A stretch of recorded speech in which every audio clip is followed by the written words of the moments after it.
15 आणि 20 मध्ये काँग्रेसला एकही जागा जिंकता आलेली नव्हती. दिल्लीच्या विकासामध्ये एक बाधा ठरणारा होता.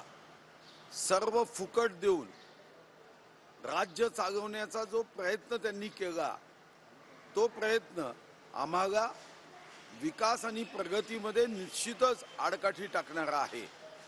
आणि म्हणून तुम्ही बघितलं असेल, तेलंगणा, त्यानंतर आंध्र आणि आता दिल्ली यामधून मतदारांनी हे सांगितलं की देशाच्या प्रगतीचा संकल्प करणारा, $5 ट्रिलियन इकॉनॉमीचा संकल्प करून त्यासाठी कष्ट आणि मेहनत करणारा असे पक्ष, असे विचार विजयी झाले पाहिजे.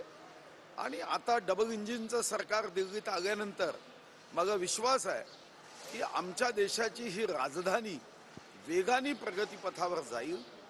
आणि केजरीवालांचं जे असत्य कथन करत सरकार आणण्याचा जो दोनदा प्रयत्न त्यांनी यशस्वी केला, त्याला जनतेने आता योग्य समर्पक मतदानातून उत्तर दिलं. 25 वर्षानंतर विजयाकडे वाटचाल करताय, किती महत्वाचा वाटतो आणि यातनं काय मेसेज येईल असं वाटतं इतर राज्याच्या दृष्टीने? अरे दिल्ली जीती है तो आगे देश में हर राज्य जीतेगा.